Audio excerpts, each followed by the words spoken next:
Hello guys. तो कैसे हो आप सब। This is analyst Sagar and आज हम बात करेंगे डिफरेंट टाइप्स ऑफ रोटेशंस के बारे में।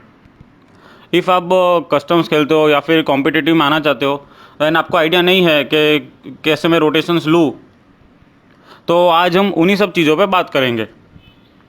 आपने बहुत बार सुना ही होगा कि टीम के रोटेशंस बराबर नहीं है, टीम को रोटेशन लेने में प्रॉब्लम हुई। तो आज हम वो सब चीज़ें देखेंगे। एंड गाइस, ये मेरा पहला वीडियो है एनालिसिस के ऊपर। सो अगर कुछ थोड़ा ऊपर नीचे हुआ तो मुझे माफ़ करना, because it is not an easy task to make a video. मैं इतना फेमिलियर नहीं हूँ वीडियोस बनाने के ऊपर। रोटेशन लेने के लिए सबसे पहला पॉइंट सबसे इम्पोर्टेंट है मैप स्टडी। आपको पूरे मैप को एकदम अच्छे से स्टडी करना है। आपकी जिस 4 की स्क्वाड है तो हर एक बंदे में अलग अलग मैप डिवाइड कर लो, 4 जन 4 मैप, और उन हर एक बंदों को उनका खुद का पर्टिकुलर मैप पूरा अच्छे से समझना है। मैप के अंदर के सारे कंपाउंड्स, रिजिस, हर एक चीज़ आपको पता होनी चाहिए, और हर एक रिजिस से कौन से एंगल आपको विजिबल है वो सब भी आपको पता होना चाहिए। सो मैप स्टडी के बाद आएगा सबसे पहला part, drop location. Drop location आपको हर एक मैच में फिक्स रखना है कि और आपको उस ड्रॉप लोकेशन को पूरी तरह से स्टडी करना है। हर एक कंपाउंड के अंदर, हर एक हाउसेस से कौन सी बारी के अंदर से कौन सा एंगल विजिबल है। इन शॉर्ट सारे एंगल्स आपके ड्रॉप लोकेशन के आपको सबको पता होने चाहिए। और आपको ड्रॉप लोकेशन ऐसा रखना है कि आपको व्हीकल्स एकदम इजीली एक्सेसिबल हो। आपको ज़्यादा दूर नहीं जाना पड़े व्हीकल्स के लिए, व्हीकल ढूंढने के लिए, क्योंकि vehicles is the main part for the rotation. अगर आपके पास व्हीकल्स होंगे तो आप इजीली रोटेट कर सकते हो और अच्छे स्पॉट पे आप पहुंच सकते हो। तो नेक्स्ट, जैसे ही आपने ड्रॉप लोकेशन अपना फिक्स कर लिया, उसके बाद का पार्ट आता है चेक पॉइंट्स। अब चेक पॉइंट्स क्या होता है मैं आपको समझाता हूँ। आपको अपने ड्रॉप लोकेशन से हर एक डायरेक्शन के अंदर अलग अलग चेक पॉइंट्स आपको मार्क करने। सो जिस भी डायरेक्शन में जोन होगा तो आप के उस डायरेक्शन में जो चेक पॉइंट है आप वहाँ पे जा सकते हो। सो बेसिक चीज़ क्या है, आपको अपने ड्रॉप लोकेशन से निकलना है और आपको उस डायरेक्शन में आपके चेक पॉइंट की तरफ जाना है। उस चेक पॉइंट पे आपको स्टॉप लेके आपको इन्फॉर्मेशन कलेक्ट करनी है कि कौन से डायरेक्शन में बंदे हैं और कौन से डायरेक्शंस में बंदे नहीं हैं। तो उस हिसाब से आप अपना रोटेशन प्लान कर सकते हो। Because gathering information is very important part in rotation. आपके पास जितनी ज़्यादा इंफॉर्मेशन होगी उतना ज़्यादा अच्छा रहेगा।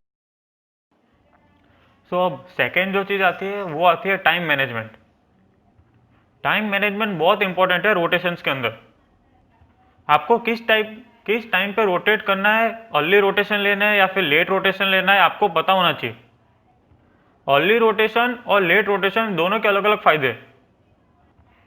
फर्स्ट जोन तो जनरली इतना ज़्यादा इंपॉर्टेंट फैक्टर प्ले नहीं करता।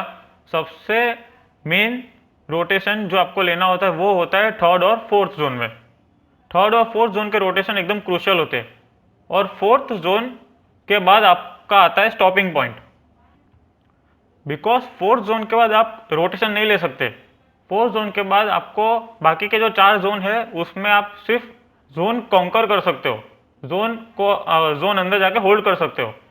फोर्थ जोन के बाद रोटेशंस नहीं होते।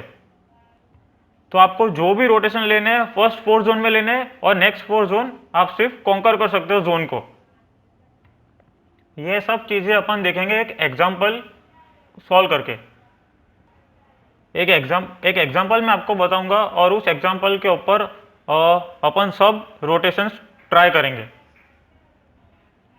सबसे पहला टाइप का रोटेशन है वो होता है mid rotation, mid zone rotation. आप जोन के अंदर हो और आपको जोन के अंदर रोटेट करना है। और रोटेट क्यों करना है? इंफॉर्मेशन गेन करने के लिए। फॉर एन एग्जाम्पल, इफ आप फर्स्ट जोन के एज पे हो तो आपको पता है कि नेक्स्ट जोन मेरे पे नहीं रहेगा, नेक्स्ट जोन में से कट जाएगा।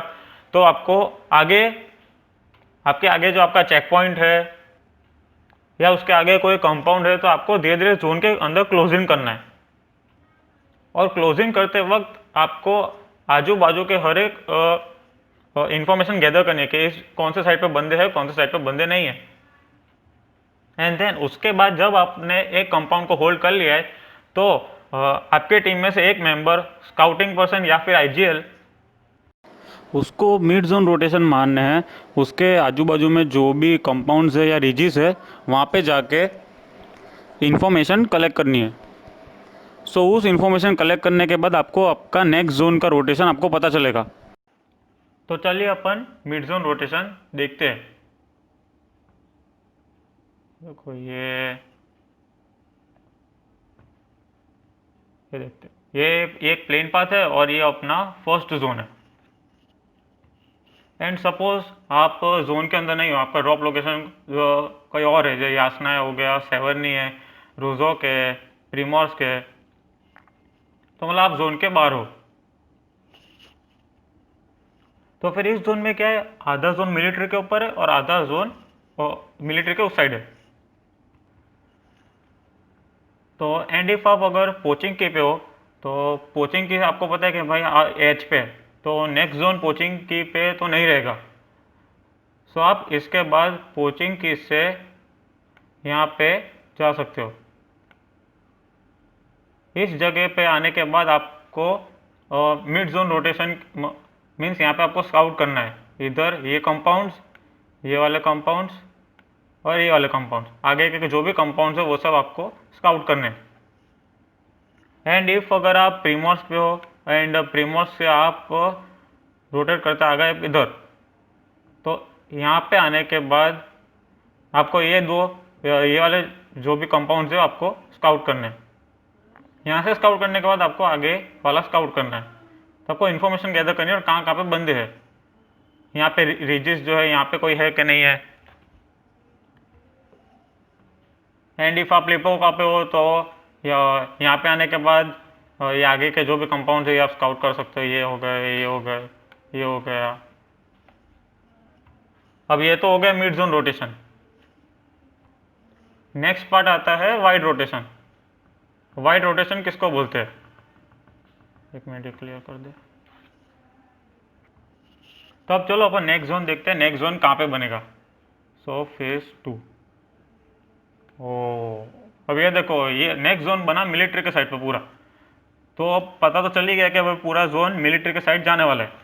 तो जो भी टीम्स इस साइड पे है, ये पूरा जो एरिया यहाँ पे कवर करके बैठे हैं, उन सबको पूरा रोटेशन मारना है मिलिट्री के साइड पे। अब उसमें 90% चांस है, मतलब 100% चांस है ब्रिज कैंप होगा। यहाँ पे कोई टीम्स हो गई, यहाँ पे कोई टीम्स होल्ड कर रही होगी, यहाँ पे कोई कैंप कर रहे होंगे। अब यहाँ पे पार्ट आएगा वाइड रोटेशन का। अब आपको अब यहाँ पे आप अगर एच के साइड पे हो, तो आपको पता है यहाँ पे जो भी टीम्स है वो आइधर पानी के साइड से जा सकते हैं या तो फिर ब्रिज के साइड से जा सकते हैं। एंड आपको पता है कि यहाँ पे बहुत सारे टीम्स का क्लस्टर होगा ब्रिज के साइड पे। सो बेटर यही है, यहाँ पे वाइड रोटेशन काम लगेगा। और वाइड रोटेशन क्या है, तो फॉर एन एग्जांपल अगर आप इधर हो तो आपको फाइट में इन्वॉल्व नहीं होना, तो आप यहाँ से पूरा रोटेशन देते हुए इस साइड पे आप जा सकते हो।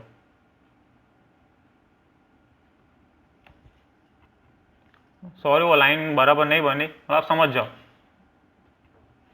एंड अगर ये फेरी पियर के साइड पे हो, तो आप यहाँ से रोटेशन देते हुए रिवर के साइड से पूरा यहाँ पे जा सकते हो। अब आगे जोन के अंदर,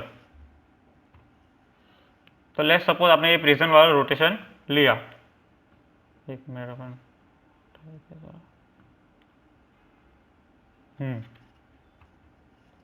और फर्स्ट जोन गया। अभी अपने पास ओनली सेकेंड जोन। सो आप हो इस पोजीशन पे, मतलब इस कंपाउंड के अंदर हो, तो इस कंपाउंड से आप आगे के रिजिस पे स्काउट कर सकते हो। और आपको पता है कि नेक्स्ट जोन के अंदर आप ये आगे के रिजिस होल्ड कर सकते हो, क्योंकि वहाँ पे रिसेंटली कोई नहीं होगा। तो चलो अपन नेक्स्ट जोन देखते हैं, नेक्स्ट जोन किधर बनेगा।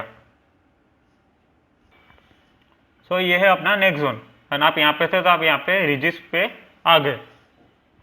सो इन रिजिस के बाद आप यहाँ से इधर ये वाला क्लोजिंग कर सकते हो,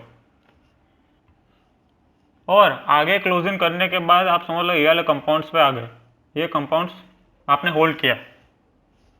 सो अब नेक्स्ट जोन देखते हैं, नेक्स्ट जोन क्या होगा। आप ये वाले कंपाउंड पे हो, ओके, मतलब यहाँ इधर कहीं पे भी। तो नेक्स्ट जोन फेज 4, ओ फेज 4 आप जोन के अंदर हो, और यहाँ पे जो भी टीम्स होगी उन सब, ये सब जोन के आने के लिए फाइट कर रहे होंगे। और उसके बाद 5th जोन, ये बाकी के जोन निकाल देते हैं, ये हो 5th जोन, 5th जोन भी आप जोन के अंदर हो।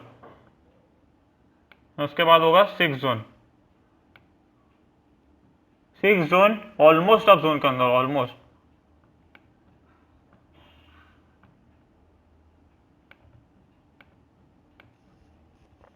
देख रहे हो, एंड उसके बाद आएगा 7th जोन, 8th जोन। सो बस यही था, सिंपल रोटेशन। आपको पता होना चाहिए आपको मिड रोटेशन कब लेने और वाइड रोटेशन कब लेना है, अर्ली रोटेशन कब लेना है, लेट रोटेशन कब लेना है। एक सिंपल वाइड रोटेशन के बाद आपने जो यहाँ पे होल्ड किया, आपके 5 से 6 जोन यहाँ पे निकल गए, और इतने जोन के अंदर आपका मैक्सिमम चांसेस है चिकन डिनर आने का, बिकॉज आपके पास तब मैन पावर होगा। आई होप आप सब लोग समझ गए होंगे कि मिड रोटेशन कब लेने हैं, वाइड रोटेशन कब लेने हैं, अर्ली रोटेशन कब लेना है, लेट रोटेशन कब लेना है।